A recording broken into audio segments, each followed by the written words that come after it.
Season 4 just dropped, and the first thing it does is throw Mark at a giant red dinosaur man. Most people walked away from that sneak peek wondering if this is going to be an important battle.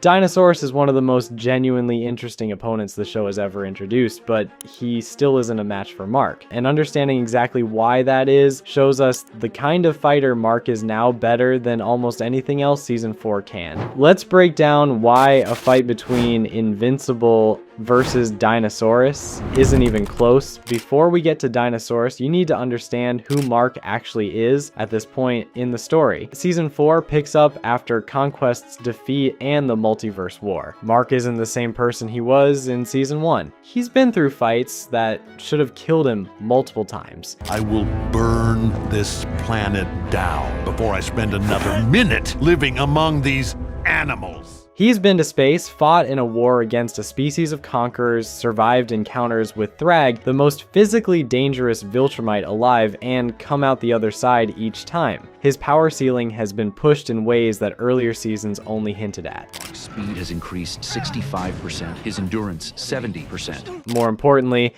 his fighting intelligence has developed to match. Early Mark won fights by being tougher than his opponents expected. Current Mark wins fights by reading his opponent's capabilities accurately and finding the specific gap that ends it. He's made mistakes, serious ones, but the version of him that Season 4 is working with has context that changes how he processes a new physical threat. Like when Dinosaurus shows up and Mark has to assess what he's dealing with. He's doing that assessment from a completely different baseline than the Mark who first showed up in Season 1. That matters for this matchup because Dinosaurus is a physical threat with layers, and the version of Mark who can handle those layers quickly is the one we're getting in Season 4. Most people who saw the sneak peek clip are gonna think this is another villain of the week. A big monster with claws, good for a fight scene, gone by episode 3. That framing is deliberate misdirection from the show, and you should know better before Season 4 gets going. Dinosaurus is Dr. David Anders, a scrawny, ordinary-looking scientist with a dissociative identity that transforms him into a 7-foot, 600-pound humanoid predator whenever he drifts into a state of emotional indifference or boredom. He doesn't choose to become Dinosaurus, it happens to him. Where's the dinosaur? It's me! Man, it's me! But like, it's also not me! Please, it takes over! And the version of him that emerges isn't just a monster with an intellect. It's a monster who has mapped out global economic models, predicted environmental collapse decades in advance, engineered city-destroying explosives that impressed Robot, and constructed plans that most superheroes couldn't reverse once they were already in motion. The transformation has a specific mechanic that shapes everything about how Dinosaurus operates. David Anders has to be kept mentally engaged to stay human. The moment he becomes bored or emotionally detached, the transformation starts. In the comics, the GDA solved this temporarily by giving him entertainment and stimulation in his cell. Robots say Mark almost did it in that Dinosaurus guy we just locked up. Take that away, and Dinosaurus emerges regardless of whether the containment is physical. You can't cage a dissociative identity with steel. What makes him dangerous isn't just the monster, it's that the monster is always one moment of indifference away from appearing. The ideology driving Dinosaurus is what makes him genuinely unsettling. He isn't trying to conquer anything, he believes with complete conviction and statistically supported reasoning that humanity is destroying itself, and that the only way to save the species long term is to dramatically reduce its population and reduce consumption immediately. He doesn't see himself as a villain, he sees himself as the only person willing to do the math and act on it to save the human race. A chance at a better future, fewer mouths to feed. When he demolished Las Vegas in the comics, the resulting glass sheet was converted into a solar power plant that provided renewable energy to nearly half of the United States. He was right about what the land could do, and he was willing to kill hundreds of thousands of people to prove it. That context matters for everything that follows, because understanding why Dinosaurus fights the way he fights is the only way to understand why he loses. Most people want to skip straight to why Mark wins, but you need to understand what Dinosaurus actually brings first because it's a big deal. Physically, he's formidable in ways that most of Mark's opponents aren't. He's strong enough to make Mark bleed in their first encounter, which immediately puts him in a different category from the average threat. His claws are sharp enough to tear through solid materials and rip a clone of Invincible completely in half. His reflexes are fast enough that Mark comments on them during their first fight. And his durability is genuinely impressive. His tissue density is high enough that he survived the city-level explosions he set off in Las Vegas without visible damage, and he took punishment from Omnipodus, a being that the entire Guardian of the Globe roster couldn't meaningfully hurt. Behold, the might of Omnipotus! He then bit Omnipodus's head off. Nah, that's not nothing. Let's sit with that for a second. Omnipodus arrived on Earth and shrugged off the combined efforts of the Guardians of the Globe, Tech Jacket, Adam Eve, and multiple other heroes. Lasers tickled him. Monster Girl's most powerful hits didn't register. Robot had to resort to stealing a warp key from his vessel just to get a strategic foothold. And then Dinosaurus bit through his skull and killed him. That's a significant data point for what Dinosaurus's physical output is actually capable of against the right targets. His healing factor is also more interesting than it first appears. He heals by cycling back to David Anders and then retransforming, which means he can reset serious damage almost instantly as long as the transformation can be completed. Even near fatal injuries become manageable as long as he has time to revert. It's one of the better recovery tools in the show's universe. Oh God! Please don't hurt me, please! And it's not my fault! Then there's the intelligence layer, which is the part people consistently underestimate. Dinosaurus built accelerated hydrogen explosives capable of vaporizing cities. He engineered armor shells dense enough to withstand lava chambers and direct hits from Invincible. He mapped the Viltrumite warship's construction in a matter of days and constructed IEDs using the ship's own volatile elements rigged to detonate on his heartbeat.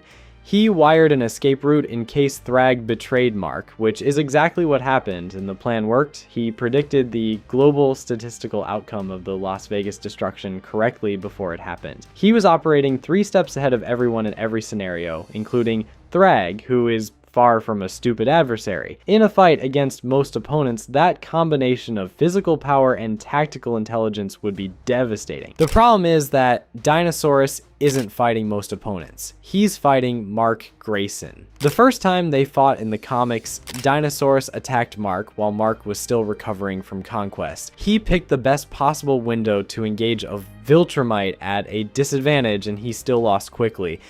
You think I picked this moment by accident? Mark reverted him back to David Anders before the fight had time to develop. Dinosaurus wasn't stupid about the timing. He chose it deliberately. He understood he probably couldn't beat a healthy Mark and went anyway with the best available conditions on his side. Dinosaurus attacked when Mark was at his most vulnerable post-conquest, when most of Mark's usual recovery hadn't fully completed. He attacked a damaged Viltrumite with the best available window and still got shut down before he could build momentum. That result, against a weakened version of the opponent, is the clearest data point we have on the ceiling of the matchup. He picked his moment carefully, attacked a wounded opponent, and still lost. The version of Mark we're getting in Season 4 is more experienced, more developed, and operating well past where he was during that first encounter. You do not mess with my family! I was trying to save mine! Here's the specific problem for Dinosaurus. His physical ceiling has been tested and documented. His claws broken, his teeth shattered when used against Thrag. That tells us something important about where Dinosaurus sits on the scale. He's well above street level, genuinely dangerous to most things, and completely outclassed by full-powered Viltrumites. Thrag is the strongest Viltrumite alive, so the extreme gap there is to be expected, but it establishes that Dinosaurus maxes out somewhere below where Mark operates at full capacity, and the feats that demonstrate his physical limits are the same feats that demonstrate where the scale breaks for him. Now, Thrag versus Mark is its own conversation, and Thrag clearly sits above Mark on the Viltrumite hierarchy. I beg you, Grand Regent Thrag. No, I will not reward failure. But the point isn't that Dinosaurus couldn't hurt Thrag. He couldn't. The point is that the biology that stopped Dinosaurus's claws and shattered his teeth is the same biology that Mark has. Viltrumite skin and tissue at full development operates in a register that Dinosaurus's best physical attacks can't reliably penetrate. Mark isn't Thrag, but the fundamental material difference between Dinosaurus and a Viltrumite is the same regardless of which Viltrumite we're talking about. He can make Mark bleed with effort, but that's still meaningfully different from being able to end the fight. The speed problem is the other half of it. Mark is faster than Dinosaurus can track. Viltrumite speed in the comics is genuinely hard to quantify, and Dinosaurus's reflexes, while impressive, are working against something that can circumnavigate a city in seconds and deliver enough force to crack tectonic plates. You don't seem to understand. Earth isn't yours to conquer. His strength can hurt Mark, but his speed cannot keep up with what Mark does when he stops holding back. And in a straight fight, that can decide things before Dinosaurus's tactical intelligence gets a chance to work. You can apply strategy to a fight you lost before you finish the first step of your plan. His healing factor also has a specific window problem against Mark. Reverting to David Anders to reset damage requires several seconds of transformation. Mark can end a fight in far less time than that. Is this what you wanted? Still having fun? Answer me! If Dinosaurus needs to cycle back to heal, he has to survive long enough to complete the transformation, which means temporarily becoming a fragile, unenhanced human in the middle of a fight with a Viltrumite. That's not a viable mid-combat healing strategy against someone at Mark's speed and power level. The healing factor is exceptional against most opponents who can be managed while the reset completes, but against Mark, it becomes a liability. There's also something worth saying about how Mark fights at this point in the story. He's been through conquest twice. He's fought through the Viltrumite War. He's been to the edge of what his body can survive and come back each time. The emotional escalation that makes Viltrumites progressively more dangerous in extended fights is something Mark has fully developed by Season 4. I don't care how strong you are. I don't care how fast you are. I can see the future. You don't live to see tomorrow. Dinosaurus would be hitting someone who gets harder to stop the more the fight progresses, and his damage output, impressive as it is, doesn't compound the way Mark's ability to withstand it does. This is the argument people are going to make. Dinosaurus is smarter than Mark. He plans further ahead. He engineers situations rather than reacting to them. If he gets time to prepare, doesn't he remove Mark's physical advantages? In theory, yes. Against most opponents, the preparation window is where Dinosaurus wins fights he'd lose in a straight exchange. Against Mark, the preparation advantage runs into two specific problems. First, Dinosaurus's most powerful tools are weapons of mass destruction. Bombs that vaporize cities, fault line activators, flood-inducing polar detonations. These are effective against their intended targets, but Mark has an answer for that. Mark isn't a city. He's a single person moving too fast to be caught by the blast radius of anything Dinosaurus has used. The explosives are geopolitical weapons. They were never designed as anti-Viltrumite weapons, and they don't adapt when the target is a Viltrumite. Mark can fly out of the radius before detonation. He can disable devices faster than most people can perceive his movement. The gap between what Dinosaurus can engineer and what would actually be required to neutralize Mark through preparation is significant. Remember that giant lobster you tangled with in Atlantis? I had the lab boys recreate the sound it made. Turns out we can transmit it to your earpiece. Second, David Anders is a thin, ordinary human being. If Mark can reach him during a transformation window or find a way to force the transformation back, he bypasses everything Dinosaurus may have had prepared. That's an opening Mark recognized in their very first encounter. Knowing that this vulnerability exists changes how effective even the most thorough preparation can be against Mark. Dinosaurus can't prepare an environment he's sure to retain because leaving the Dinosaurus form even for a moment changes everything he planned for as soon as it happens. Most importantly, Dinosaurus knows this. In the comics, their relationship eventually becomes a partnership precisely because Dinosaurus recognizes that fighting Mark is a war he doesn't win. He works with Mark instead of against him because that's the rational conclusion a genius level intellect reaches when honestly assessing the physical matchup. Intelligence doesn't close the gap. It correctly identifies it and adjusts. That's actually a mark in his favor as a character. He's not deluded about his own limitations the way a lot of antagonists are. Yes, he just believes the cause is worth fighting for, regardless of whether he can win the fight directly. The Empire anticipated your resistance, which is why they sent me. So the only thing I want to do right now is hit something. The reason some people are having this debate right now, fresh off that sneak peek clip, is that Dinosaurus looks like he could be a real threat. He moves fast, he hits hard, the animation for that first encounter is clearly high quality, and the show is presenting this as a fight to take seriously, and it will feel like one. That's the point. Dinosaurus is built to be taken seriously on first contact, which is exactly what the comics do. Mark doesn't dismiss him. He respects the physical threat enough to engage properly. The fight we're about to see is going to be visceral, and it's going to make you question the outcome for a moment. One thing worth noting before Season 4 fully develops is that the show has already shown it's willing to adjust power levels from the comics when the story benefits. Season 3 made several characters more prominent and pushed certain arcs earlier than their comic counterparts. If the show wants to give Dinosaurus a more sustained physical challenge against Mark than the comics did, that's definitely a choice they can make.